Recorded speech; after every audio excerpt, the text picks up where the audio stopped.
mentioned that Leader Schumer was blocking a vote on having the Senate go on record with whether they support delaying or keeping Title 42 in place. What's the best legislative avenue at this point to keep it in place? I know that there's also bipartisan legislation from Senator Langford and Senator Sinema at this point. Look, I would be happy with any vehicle that is moving. There was a couple of weeks ago before the recess, we were initially going to vote on their supplemental funding for so-called COVID relief. And many of us were conditioning that vote on voting on Title 42, and Schumer ultimately pulled it down. He supports the bill he wants to pass, but not at the price of actually having a vote on Title 42. And my point is, if you know, Democrats could have come to this press conference. There are no Democrat senators standing here. So I get that the ones up for re-election are putting out press statements claiming that they don't want to end it. But when they voted on it, every single one, 100% of them, voted against preserving Title 42. Do Republicans concede that this is no longer really about public health? Because Republicans have been very vocal about rescinding all other pandemic-related restrictions. But Title 42 was ostensibly put forward as a public health measure. So if you don't support mask mandates, right, and a host of others, then how do you justify continuing to support Title 42? Look, mask mandates are the height of hypocrisy. And by the way, I will say on mask mandates, if you look on any airplane, people are voting with their faces. Vast majority of people on planes, the instant the mandate was repealed, pulled them off. I got to say, I'm actually pleasantly comforted, even in the Capitol Hill Press Corps, which I think is fair to say is not a right-wing organization. The large majority of reporters in this room made the choice and voted with your faces not to wear the mask. Listen, the crisis here ultimately is about the deliberate chaos and human suffering at the border. When we had the lowest rate of illegal immigration in 45 years under Donald Trump, it wasn't Title 42 that was driving it. It was the Remain in Mexico agreement. It was enforcing the laws. The reason for this chaos is Joe Biden and Kamala Harris made the political decision not to enforce the laws, to release vast numbers of illegal aliens. And with Title 42, they want to release much more. You know, I was looking at one of the... Title 42 was put in place because of COVID. So if you are against COVID era restrictions... Look, I'm against an unsecured border. I'm against the chaos. One estimate is that if Title 42 is rescinded permanently, 170,000 more illegal aliens will come through our southern border. That's a massive number. We had 221,303 come across our southern border last month alone. And that's in a month. Yeah, that's not an annual year. That's a month.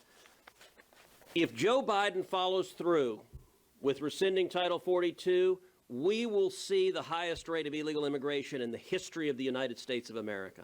That is their desired outcome. And on COVID, the utter hypocrisy of it. Look, when you say it's not about public health, let me encourage you, come down to South Texas, visit the hospitals in Laredo that are full, or in McAllen that are full. Visit the schools that are full. Come to the Biden cages.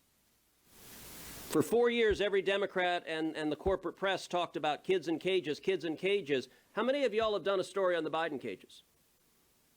What you didn't report on is Barack Obama built those cages. The cages are more full today under Joe Biden than they ever have been.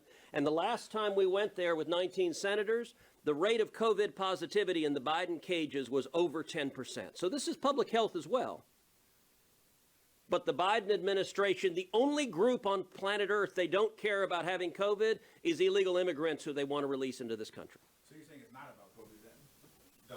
The rollback of Title 42, you're saying it's about immigration?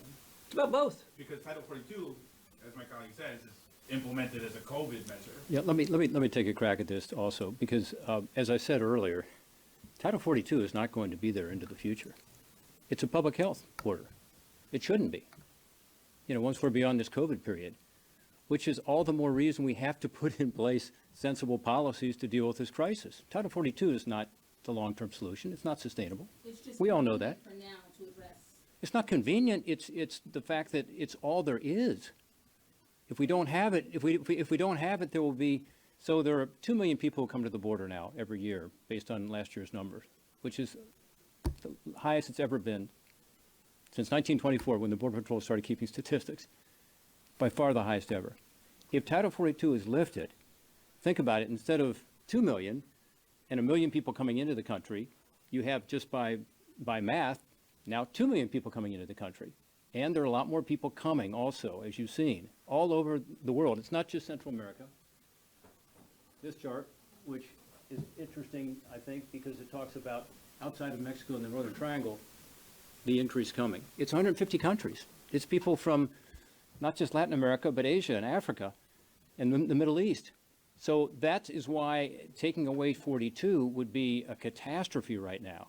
But it's going to have to go away. That's why the administration needs to put in place a policy behind it. This is what these 11 Democrats are saying, to your question. You can't pull 42 without something in the alternative, something to replace it, or else you have total chaos. And that's what we're not seeing. And the proposal to deal with it, we heard about yesterday, again, is more to facilitate the vast increase in numbers rather than to deal with the numbers. And it's not fair. It's not fair to these countries in Central America and Latin America and really around the world who, as we talked, John Hoeven talked about being in Mexico, Central America, and Latin America with him last year. The presidents of these countries, who met with all 4 of them, all said the same thing. You guys are drawing our people north with your policies. Your asylum policy is a magnet. Stop doing that. It causes us problems. We don't want to lose all these people, first of all. But second of all, you know, the migrant caravans and so on coming through, stop it. Change your policies. Put in place sensible policies. That's all we're asking for. But in terms of sensible policies, are there any immigrants that your party can support at this point? You know what I mean? Like there's, I mean, We're strongly in support of legal immigration. We're strongly in support of legal immigration. Strongly. How though? In what policy during this Congress have Republicans done anything to support legal immigration? Well, we strongly support legal immigration, period. I mean, America is the most generous country in the world in terms of bringing in legal immigrants.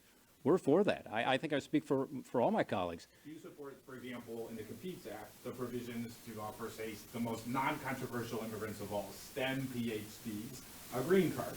We're hearing from your colleagues all week that, you know, this is going to be too controversial for this Republican Party. Is the Republican Party at this point just a restrictionist party? No, I would support that, of course, and I always have. You staple the green card to the diploma. Senator Bozeman's got to go. You want to say something before you leave? No, I'm good. But The only thing I would remind is, we have these numbers, but as somebody that used to be the chair of Homeland Security, these numbers indicate people that are caught. It doesn't count the hundreds of thousands of people because the border guard is so tied up doing things that they're not trained to do, taking care of young children, things like that. You've got hundreds of thousands of others that are going across. The other thing I'd remind people is the border is secure on the Mexican side. The cartels don't allow anybody to cross without getting a cut.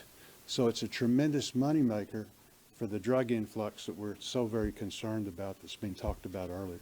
But Senator, does the increase in apprehensions have anything to do with the increase of appropriations? As a former chair of the Appropriations Committee, as you increase appropriations for the border, wouldn't that result in more apprehensions? No, I'm all for, plussing up border security. You do that with. No, because you We were actually, when I was chair, we were actually able to do things concerning building the wall, things like that, putting in security measures, all of those kind of things. So you can do this in a number of different ways. The point is, it needs to be done. and remember, the objective of security of the border is to deter people coming illegally. Deterrence works. There's a reason we got to those low numbers. There's a reason the numbers exploded the moment Joe Biden got there. And by the way, apprehension for most of these is a term that's actually not accurate. I would encourage all of you, come down to the border and see what happens, because they come across the border, they look for a Border Patrol agent. They turn themselves in. They're not being caught. The vast majority of them are not trying to run. They're not trying to escape. They come in and they go seek out a Border Patrol agent. The Border Patrol now put signs. Here's where you get processed. And the reason is because Joe Biden and Kamala Harris, when they get here, they show up and they have a phone number of someone in the United States. They have a place they want to go. And the Biden administration is the last mile of the human trafficking network. And they put them on a bus and put them on a plane and take them to wherever they want to go in the country. And so these are not apprehensions. The objective is to deter people from crossing illegally. We know how to do it, and it's a very simple thing. You enforce the law. What Joe Biden and Kamala Harris won't do is enforce the law. Let's take two more questions.